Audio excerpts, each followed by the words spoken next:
नमस्कार प्यारे साथियों। टॉपर स्टेल में आप सभी का एक बार फिर से स्वागत है।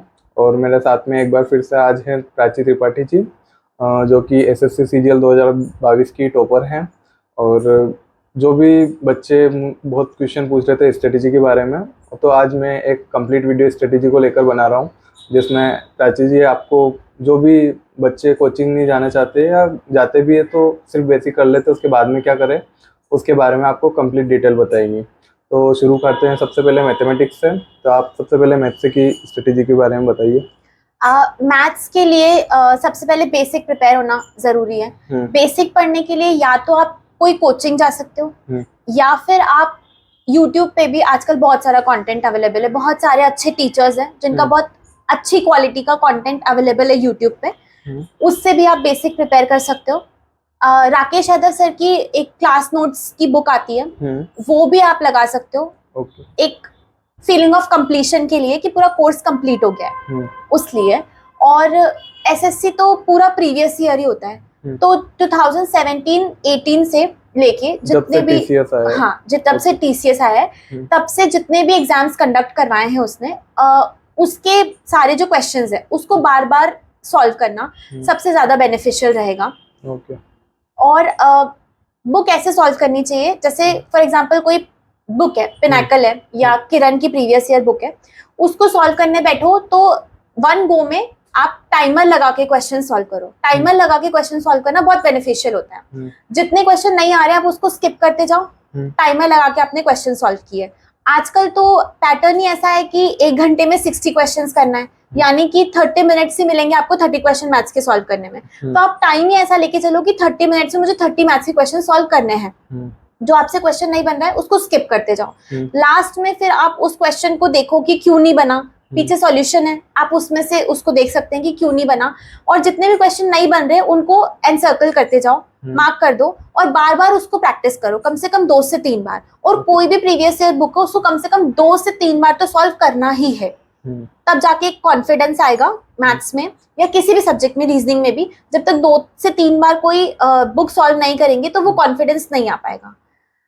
और अगर अरिथमेटिक की बात करें तो मैंने बताया कि राकेश यादव सर की क्लास नोट से हो जाएगा। और अगर एडवांस पढ़ना है तो अभिनय सर की जो बुक आती है प्ले विथ एडवांस मैथ्स, उससे प्रिपेयर हो जाएगा।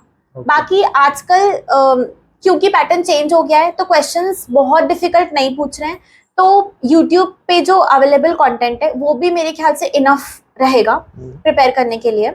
और आजकल तो बहुत सारे टीचर्स है, बहुत वीडियोस अवेलेबल है, तो जिस भी टीचर का समझ में आए, सारे टीचर्स अच्छे होते हैं, उनका कंटेंट भी ऑलमोस्ट सेम ही होता है। तो आपको जिस टीचर का पढ़ाने का तरीका समझ में आ रहा है उस टीचर से आप पढ़ सकते हैं।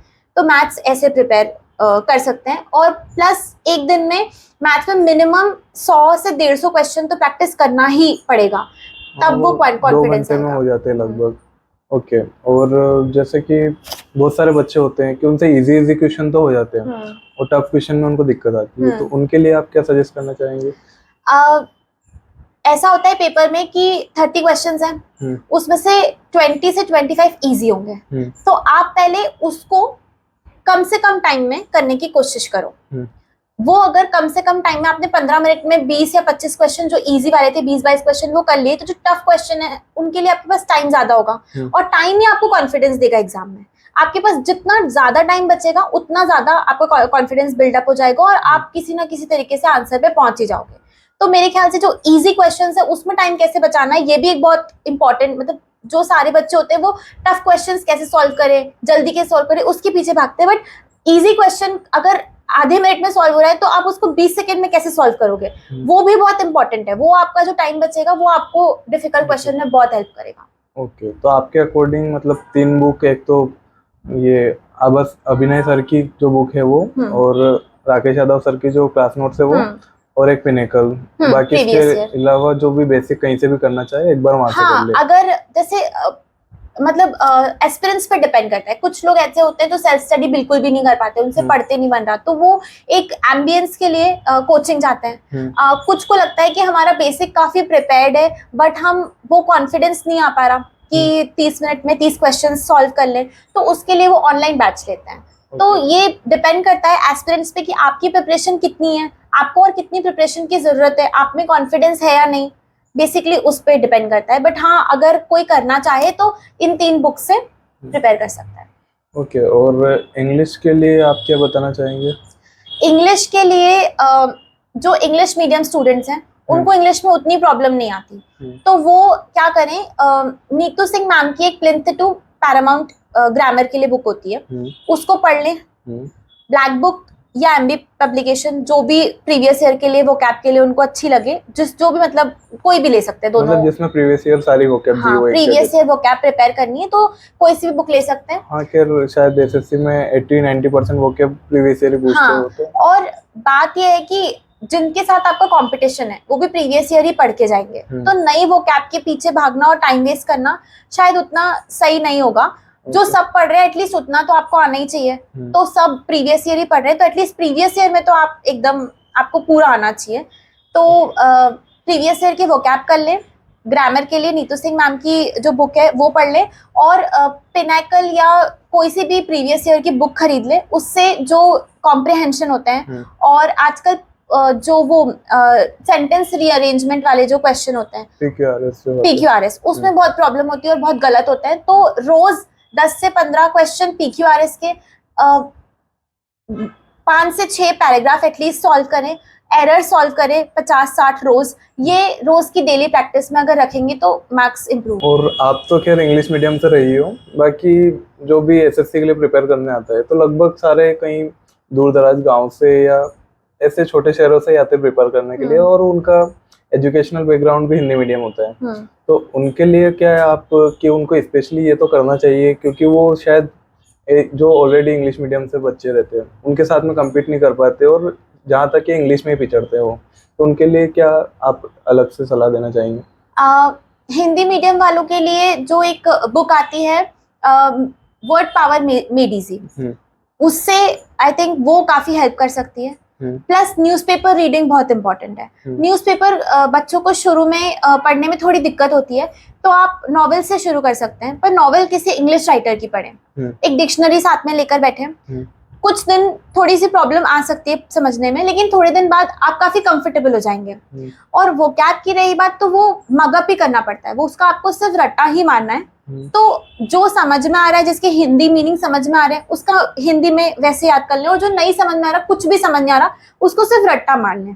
2 से 3 बार अगर आप उसको कोई भी चीज, कोई भी वोकैब है, अगर आप उसको 3 से 4 बार पढ़ लेंगे तो वो ऑटोमेटिकली आप उसमें से एलिमिनेशन से उसको सॉल्व कर लेंगे। और एलिमिनेशन बहुत ही ऑथेंटिक तरीका होता है सॉल्व करने का कोई भी क्वेश्चन, तो 3 से 4 बार पढ़ के उसको सॉल्व हो सकता है। और बाकी नीतू मैम की जो बुक है वो, और प्रीवियस ईयर वोकैब वो भी कर सकते हैं। नीतू मैम की बुक दोनों मीडियम के बच्चों के लिए हाँ, वो बाइलिंगुअल है बुक, तो वो कोई भी इजीली समझ सकता है।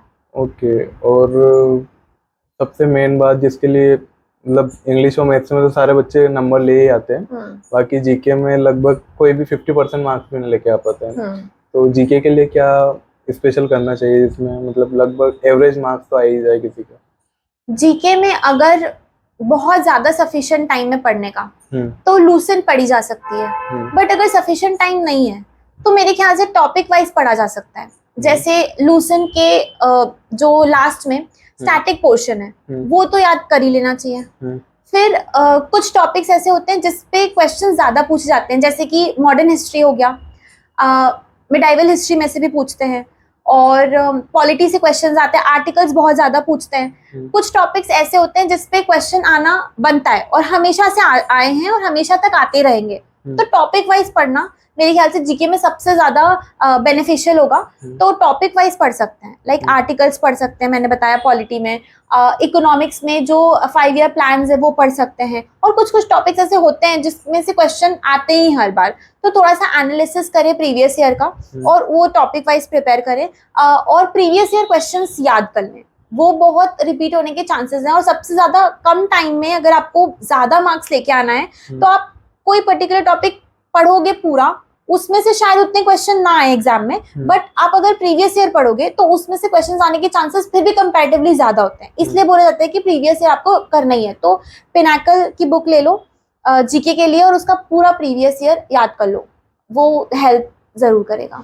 ओके। और जैसे कि कोई नया बच्चा आ रहा है तो वो तो एक बार तो उसे कोर्स करना ही होगा, तो उसके लिए आप कोई बुक सजेस्ट करेंगे, जैसे कि हिस्ट्री, पॉलिटी वगैरह जो भी टॉपिक है, तो उसके लिए कहीं से डायरेक्ट ही प्रीवियस ईयर क्वेश्चन से स्टार्ट करें या कुछ कहीं से पढ़े या ऐसा कुछ?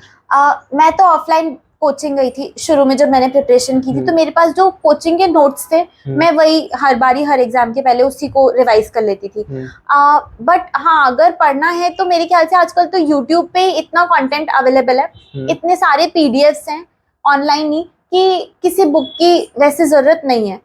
अगर आप देखें तो जो एक्सपीरियंस्ड टीचर्स हैं वो आपको टॉपिक वाइज ही पीडीएफ ऐसे प्रोवाइड करेंगे कि आप सिर्फ एक बार ही गो थ्रू कर लेंगे 2-3 बार उस पीडीएफ को, तो बहुत मार्क्स इंक्रीज हो जाएंगे। तो मेरे ख्याल से ऑनलाइन काफी कंटेंट अवेलेबल है। किसी पर्टिकुलर बुक से पढ़ना, इतना टाइम भी नहीं होता एसएससी में कि आप पूरी बुक पढ़ो इतने सारे सब्जेक्ट्स की, तो यूट्यूब ही थोड़ा ज्यादा हेल्प करेगा। तो जीके के लिए एक तो लूसेंट हो गई, और उसके अलावा कहीं से भी किसी भी टीचर से आप एक बार पूरा कोर्स कर लीजिए। हाँ, मतलब किसी का ऑनलाइन मतलब कोर्स, ऑनलाइन यूट्यूब से या कोचिंग से कहीं से भी आप एक बार पूरे नोट्स बना लीजिए। हाँ, एक बार आप नोट्स बना लीजिए और सिर्फ प्रीवियस ईयर पे प्रैक्टिस करते रहिए। Previous year. ओके। और रीजनिंग के बारे में आपका क्या कहना है? रीजनिंग ऐसा होता है कि बहुत सारे टॉपिक्स ऐसे होते हैं जो एकदम सिंपल होते हैं, जैसे कि डायरेक्शन वाले क्वेश्चंस हो गए, आपको सिर्फ एक बार ही पढ़ना है उसको, फिर आप कभी भी नहीं भूलोगे। तो सिलेबस आप निकाल लीजिए टॉपिक्स की कौन कौन से हैं रीजनिंग में। उसके बाद वो टॉपिक्स पहले निपटा लीजिए जो आपको पता है कि इसमें रिविजन की जरूरत नहीं पड़ेगी, जैसे कि कैलेंडर आप एक बार ही पढ़ लीजिए, एक बार ही डायरेक्शन वाले क्वेश्चंस कर लीजिए, ये टॉपिक्स हो जाएंगे। तो कुछ 5-7 टॉपिक्स बचेंगे, जैसे कि सीरीज हो गई, एनालॉगी हो गई, जो डिफिकल्ट है, जिसमें जिसमें एक वो स्टेटमेंट्स वाले क्वेश्चंस होते हैं आजकल, कंक्लूजन, अजम्पशन, वो सारे टॉपिक्स बच जाएंगे जो आपको पढ़ना है। उसको फिर आप बार बार प्रैक्टिस करिए। ये टॉपिक्स ऐसे होते हैं जो आपको प्रैक्टिस करना ही पड़ेंगे, बहुत, एटलीस्ट 50 क्वेश्चंस पर डे तो आप प्रैक्टिस करो सीरीज। हाँ, शुरू से सीरीज, एनालॉगी और मिसिंग नंबर, ये आपको रोज ही प्रैक्टिस करना पड़ेगा। आप सोचो कि आपने आज पढ़ लिया और 2 महीने बाद एग्जाम में और आप परफॉर्म कर जाओगे, तो ऐसा नहीं हो सकता। आपको जैसे मैथ्स के रोज 100 क्वेश्चंस सॉल्व करने हैं, वैसे आपको रीजनिंग के भी कम से कम 50-60, और मैं तो बोलूंगी 100 बन रहे हैं तो आप 100 क्वेश्चन सॉल्व करो। रीजनिंग के 1 आध घंटे में 100 क्वेश्चन आराम से हो जाते हैं, तो ऐसा कोई बड़ा इशू नहीं आता है। ओके। और सबसे मेन दिक्कत जो अभी 2022 वालों को आ रही है कि कंप्यूटर को लेके वो बहुत ज़्यादा ही टेंशन में कि क्या रहेगा सीपीटी का कट ऑफ, और अभी तक थे, और आपने उनको क्या कहना चाहेंगे कि वो कहाँ से कितना क्या पढ़े? कंप्यूटर के लिए तो मैं खुद बहुत कंफ्यूज्ड थी, और शायद सारे सब्जेक्ट्स में सबसे ज्यादा मैं परेशान कंप्यूटर के लिए ही थी।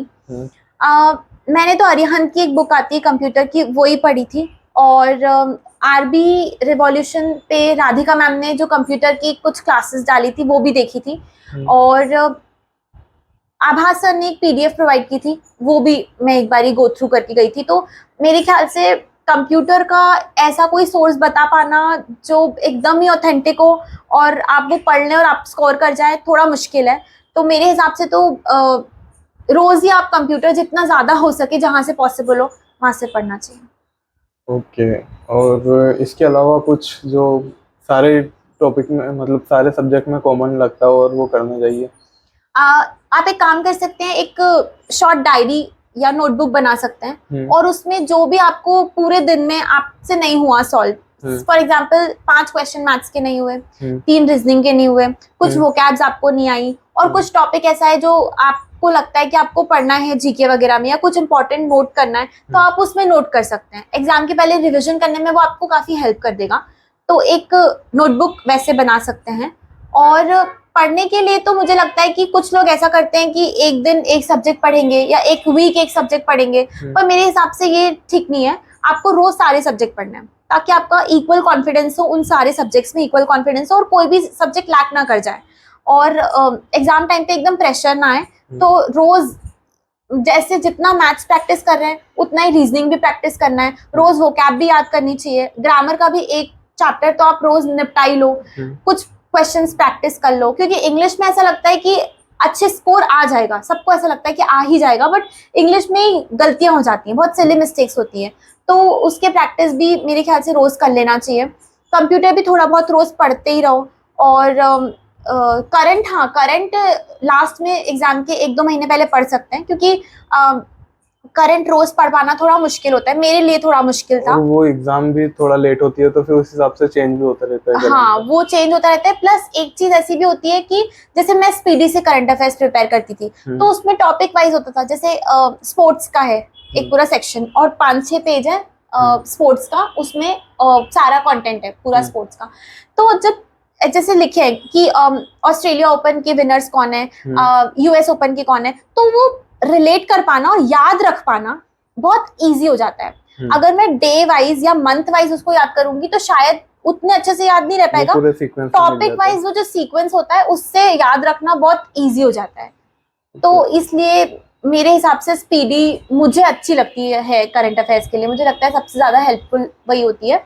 और जो नोट्स की आप बता रहे शॉर्ट नोट्स की, वो टॉपिक वाइज अलग अलग या सिर्फ सबकी एक ही कॉमन ही कॉपी है? हाँ, टॉपिक वाइज अलग अलग बना सकते हैं, या हाँ कॉमन में तो थोड़ी दिक्कत हो जाएगी, टॉपिक वाइज बनाना ज्यादा ठीक रहेगा। और आपके हिसाब से मॉक टेस्ट कब से स्टार्ट करना सही टाइम रहता है? मॉक टेस्ट तो कुछ लोग ऐसे सोचते हैं कि पूरा सिलेबस हो जाएगा फिर लगाएंगे, बट आई थिंक ये गलत है।